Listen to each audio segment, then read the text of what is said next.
Graça e paz, minha irmã e minha amiga querida, ouvinte de todos os dias e meu irmão querido, do Salmo 128.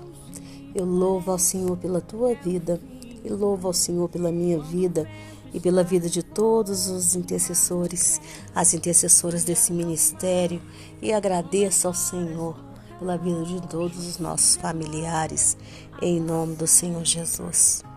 E peço ao Senhor a graça, que continue nos dando a graça de estudar a palavra de Deus todos os dias, em nome do Senhor Jesus, minha irmã e meu irmão, e profetizando milagres. Hoje nós vamos estudar o livro de Números, começando hoje o capítulo 3, do versículo 1 ao 13. E depois nós vamos profetizar milagres sobre a nossa vida, sobre a sua casa, minha irmã, sobre a vida de seus filhos, sobre o seu casamento, sobre a sua saúde. Eu não sei qual milagre que você precisa hoje, eu sei do milagre que eu preciso, que a minha casa precisa, que a minha família precisa. Mas eu oro com fé, não somente por mim, mas por você, em nome do Senhor Jesus. Amém? Então, se você ainda não é inscrito nesse ministério, se inscreva, porque a partir do momento que você se inscreve, você já está dando a este ministério autorização espiritual para que venhamos orar por você. E você vai ser alcançada pelas orações que são feitas aqui, pelas as profecias que são lançadas em nome do Senhor Jesus, que são declaradas, e pelos jejuns que são feitos em nome do Senhor Jesus. Para você que ainda não me conhece, meu nome é Giovana Cristina e eu sou a líder do Relógio Mundial de Oração, que tem por objetivo orar por você e pela sua família, despertando sempre em você a fé de que é orando uns pelos outros que nós seremos curados.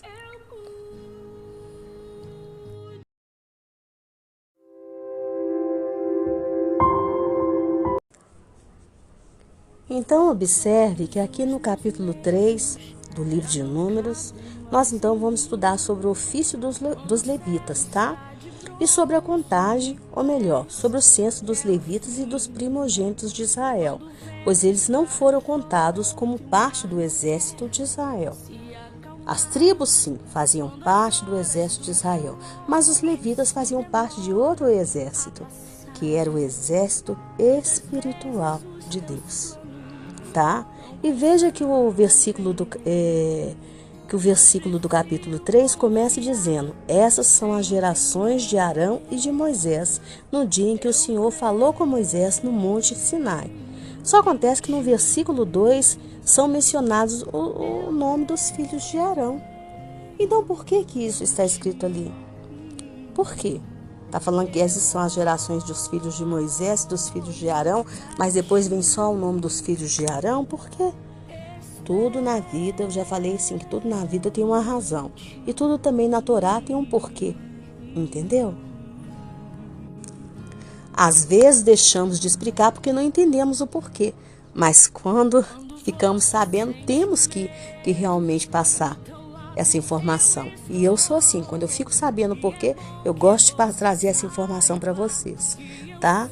E então os nossos sábios dizem que os filhos de Arão foram considerados como se eles fossem também filhos de Moisés. E sabe por quê? Porque era Moisés que ensinava para eles a Torá. Era Moisés que ensinava para eles a lei de Deus. Então, quando uma pessoa ensina para você a lei de Deus, essa pessoa é considerada como se ela fosse o seu pai. É considerado como se fosse o seu pai. É daí que vem o conceito de pai espiritual, de mãe espiritual. Porque é uma pessoa que te ensina a lei de Deus. Entendeu? Então é como se você tem uma pessoa que te ensina a lei de Deus, é como se você fosse filho dela. Vocês. Eu estou aqui tentando ensinar para vocês a palavra de Deus. Então, quando eu ensino aqui, eu sento aqui num lugar de ensino, vocês são para mim como se fossem os meus filhos. Por isso que eu falo, vem estudar a palavra de Deus. Venha, porque tudo que eu receber do Senhor, tudo por mais que eu receber de outros também que estão me ensinando, do qual me considero filhas deles, na instrução, eu vou passar para vocês. Porque eu quero que vocês também cresçam em conhecimento e em sabedoria. Entendeu, minha irmã? Entendeu, meu irmão? Quem retém conhecimento é quem não tem interesse de gerar filhos. Não tem interesse de gerar filhos. E no versículo 3 e 4 diz que os filhos de Arão foram escolhidos para administrar o sacerdócio. Porém, Nadab e Abiú, eles foram mortos, né? Eles foram mortos porque eles ofereceram fogo estranho para o Senhor. Então Arão seria o sumo sacerdote, seus filhos sacerdotes, e os levitas iriam ajudá-los no cuidado do tabernáculo. E veja que no versículo 10 o Senhor diz que o estranho que se achegasse para cuidar do tabernáculo, esse estranho então seria morto. Então Arão seria o responsável por cuidar para que nenhuma pessoa impura ou desautorizada tocasse em qualquer utensílio do tabernáculo, tá? E quem tocasse, então, deveria ser morto. Seria morto ou seria punido pelos sacerdotes ou seria punido pela mão do próprio Deus, tá bom? Quem fizesse a obra de Deus desautorizadamente ou alguma coisa errada, que foi o caso que aconteceu com Nadab e Abiú, ofereceu fogo estranho e foram mortos. Mas lá na frente, no tempo de Davi, Uzá foi lá, tocou na arca, ele foi morto pelo próprio Deus. Mas entenda que Arão, como sumo sacerdote, também tinha tarefas específicas, tais como que era fazer a expiação do pecado do povo e de seus próprios pecados, pois só ele podia entrar no Santo dos Santos, né? E só ele era o único que podia usar o urim e o tumim. Já os filhos de Arão, eles faziam o sacrifício dos animais, ensinavam o povo e ajudavam Arão a cuidar do povo. Entendeu? Cada um tinha a sua tarefa. Mas veja que no versículo 12 o Senhor diz a respeito dos levitas: eis que eu peguei os levitas de Israel. Ou seja, de onde o Senhor adquiriu o direito sobre eles? Aí no versículo 13 o Senhor diz: porque todo primogênito é meu. Ou seja, o Senhor antes havia escolhido os primogênitos, depois o Senhor tomou os levitas em seu lugar. Essa troca aconteceu na ocasião do advento do bezerro de ouro. Ali os primogênitos pecaram e se tornaram desqualificados para a obra do Senhor. Mas os levitas, eles foram fiéis ao Senhor até o fim, então o Senhor tomou os levitas no lugar dos primogênitos, né? Mas qual é a sabedoria que nós vamos trazer para o dia de hoje? Então, como nós estudamos aqui, a Torá considera os filhos de Arão como sendo os filhos de Moisés. E por quê? Porque Moisés era o responsável por ensinar aos filhos de Arão as leis de Deus. Então, os comentaristas da Torá dizem que, em certos casos, o Talmud, ele coloca o professor até acima dos parentes, sabia? Mas quem é o professor ali? O professor é aquele que ensina a Torá. Não é o professor que ensina matemática, que ensina física, química. Não é. É o que ensina a Torá. Em Israel, uma criança, ela é alfabetizada com a Torá. E o primeiro livro que a criança aprende é Levítico, que é o livro da santificação. Entendeu? Então, esse professor que está ensinando a Torá para o seu filho, esse professor que está ensinando a lei de Deus para você, minha irmã, para meu irmão, esse professor, ele é considerado para você como se fosse seu pai também, como se fosse seu pai também, como se fosse sua mãe também, porque está te gerando para a vida, está te ensinando o caminho da vida espiritual. Está te ensinando um caminho, está te preparando para a vida superior. O que é a vida superior? É uma vida que vai te levar de encontro ao Senhor, de encontro com Deus. Uma vida para viver na glória com o Senhor. Então, essa pessoa que está te preparando para ter um encontro com o Senhor, para viver uma vida na glória, para viver uma vida com o Senhor, para passar a eternidade com o Senhor, essa pessoa, ela é considerada como seu pai e sua mãe. É daí que vem todo o conceito de pai espiritual, mãe espiritual. Pai espiritual, mãe espiritual não é uma pessoa que fica mandando na sua vida, castrando a tua autonomia, castrando o seu direito de ir e vir. Não é. Não é. Muitas pessoas aí acham que pai e mãe espiritual é aqueles que ficam falando, faz isso, faz aquilo, que ficam mandando em você, te entregando profecia de 5 minutos. Não é isso. É uma pessoa que te ensina a palavra de Deus. Ela pode até te exortar dentro da palavra de Deus.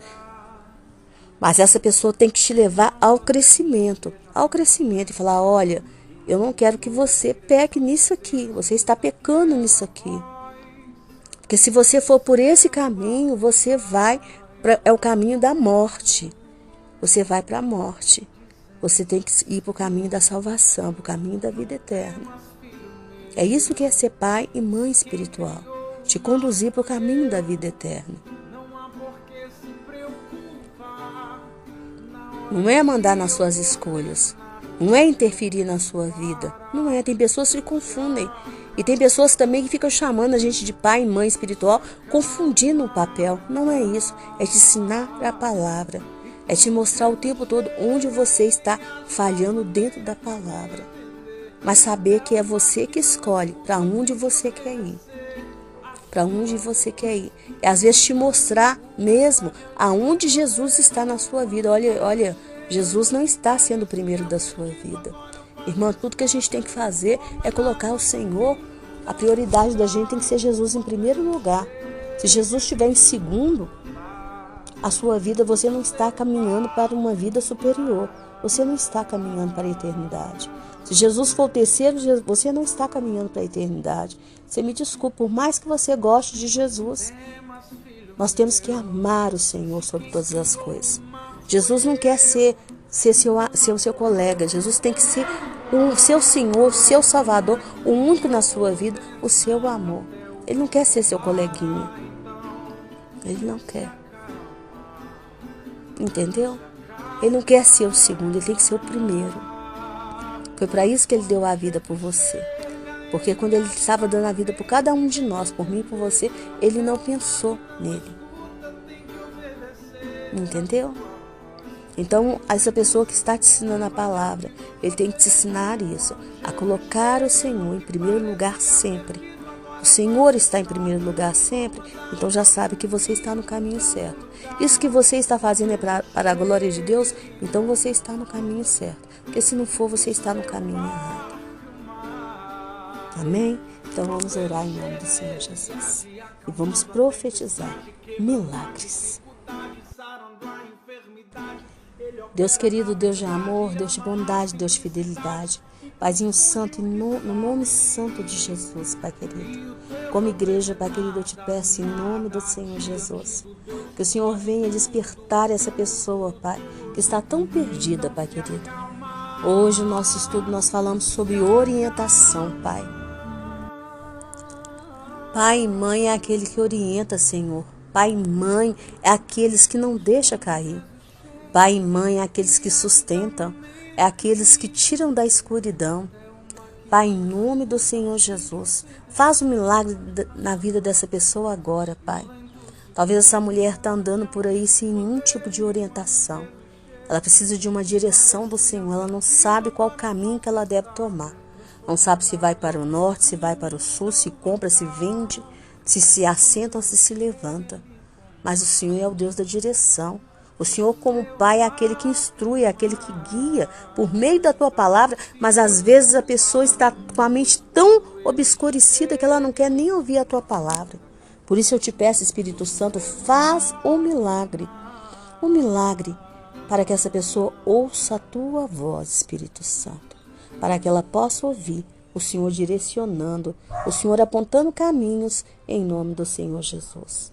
Tenha misericórdia, Pai, dessa vida, em nome do Senhor Jesus. Desperta em nome do Senhor Jesus. Traz o direcionamento, em nome do Senhor Jesus. Esse é o milagre que eu te peço, Senhor, nessa tarde, em nome do Senhor Jesus. Ilumina, Pai. Ilumina, Senhor, essa mente que está tão confusa, Pai, em nome do Senhor Jesus. Faz o milagre da cura nesse cérebro, Pai. Faz o milagre da cura nessa mente, Pai, em nome do Senhor Jesus. Extermina, Pai querido, todas as sequelas desse AVC, Pai, em nome do Senhor Jesus. Mas não deixa nenhum espírito do engano tomar conta dessa mente, Pai. Não deixa nenhum espírito de engano tomar conta da mente dessa mulher. Não deixe nenhum espírito do engano tomar conta da mente desse homem, Pai. Em nome do Senhor Jesus. Tenha misericórdia. Dá direcionamento para esses jovens, Pai. Em nome do Senhor Jesus. Dá direcionamento para essa moça, Pai. Eles precisam de um milagre. É só um milagre do Senhor, Pai. É só um milagre do Senhor para apontar caminhos, Pai. Em nome do Senhor Jesus. Há um mapa, Pai, na mente desse jovem. Há um mapa, Pai. Mas nem ele sabe para onde ele vai. Raquessuri de Anáceres, Deia Cassiri de Onarra, Nabissuri de Anáceres. Pai, desfaz todo encantamento em nome do Senhor Jesus. Toda oração de encantamento, desfaz em nome do Senhor Jesus. Toda palavra de encantamento que entrou na mente desse jovem, que o Senhor venha desfazer em nome do Senhor Jesus. Nós não aceitamos, Pai, como igreja eu rejeito todo encantamento, todo domínio das trevas sobre a mente dos nossos jovens, sobre a mente das nossas crianças, dos nossos adolescentes. Os nossos jovens, os nossos adolescentes serão guiados pelo Teu Espírito que é Santo. Eles não serão encantados, Pai, não serão encantados. Então desfaz, Pai, em nome do Senhor Jesus. Rasga, Pai, todo projeto das trevas para eles, Pai. Toda cilada do inimigo, Pai. Toda cilada que o inimigo marcou em cada encruzilhada, Pai, para esse jovem, que o Senhor rasga, que o Senhor anula, que o Senhor cancela em nome do Senhor Jesus. Porque esse jovem, Senhor, ele não vai partir desse mundo em eternidade. Pelo contrário, ele vai viver em ditosa velhice, em nome do Senhor Jesus. Todos os decretos das trevas sobre a vida dele serão cancelados em nome do Senhor Jesus. Em nome do Senhor Jesus. Porque ele vai viver os projetos do Senhor para ele. Ele será um homem do Salmo 128. Então ele vai ver os filhos dos filhos dele, em nome do Senhor Jesus. A paz sobre Jerusalém, em nome do Senhor Jesus. Porque o Senhor é Deus, Pai. Aquele que realmente pode todas as coisas, aquele que escreveu no teu livro todos os nossos dias, em nome do Senhor Jesus. Então escreve aí, Pai, que os dias desse jovem serão muitos nessa terra, em nome do Senhor Jesus, e anula, cancela todos os intentos das trevas sobre a vida dele, em nome do Senhor Jesus. E esse mapa que está aí encantando esse jovem vai ser rasgado, em nome do Senhor Jesus, e ele vai fixar raiz na terra onde o Senhor plantou, em nome do Senhor Jesus, porque o Senhor é Deus, Pai, e toda cilada do inimigo vai cair por terra, em nome do Senhor Jesus, porque nós não aceitamos diabo se andar com ninguém da nossa casa, Pai, com ninguém da nossa família, Deus, em nome do Senhor Jesus. Então faz o milagre, Pai, o milagre da direção. Tu és Pai. Tu és pai, Pai querido. Tu és mais pai do que os nossos pais terrenos. O Senhor é mais mãe do que as nossas mães terrenas. A tua palavra fala que ainda que a nossa mãe nos abandone, o Senhor não nos abandonará. Então, Pai querido, em nome do Senhor Jesus, traz direcionamento. Em nome do Senhor Jesus. Amém e amém. Amém, minha irmã? Amém, meu irmão. Que o Senhor Jesus te abençoe e te guarde. Nós estaremos aqui sempre para viver a glória de Deus, para contar as maravilhas do Senhor, para testemunhar o quanto o Senhor é bom, o quanto o Senhor é maravilhoso. Tá, minha irmã? Tá, meu irmão? Em nome do Senhor Jesus. Porque o nosso Deus é aquele que promete e cumpre. E nós temos que querer nessa vida somente realizar o que é dele. O que não é dele a gente não pode querer, não pode desejar. Tem muita gente aí infeliz, sabe por quê? Porque eles fazem o plano e quer que o Senhor realize. Não. Nós temos que falar, Senhor, quais são os seus planos para mim? E me ajude a realizá-los, porque eu quero ver o Senhor sorrir quando o Senhor olhar para mim. Em nome do Senhor Jesus. Amém? E assim tem que ser até o dia que o Senhor nos chamar, para a gente ir partir para a glória e ganhar aquele abraço gostoso do Senhor Jesus. Tá bom? E eu espero que a gente parta na velhice, porque o Salmo 128 é uma promessa. E diz que nós veremos os filhos dos nossos filhos. Ah, irmã, mas eu não sou casada, eu não tive filho. Mas você vai ver os filhos dos seus filhos espirituais. Eu sim, reivindico ver os filhos dos meus filhos espirituais. Em nome do Senhor Jesus. Amém? Um beijo, fique com Deus. E eu volto amanhã, se o Senhor assim permitir.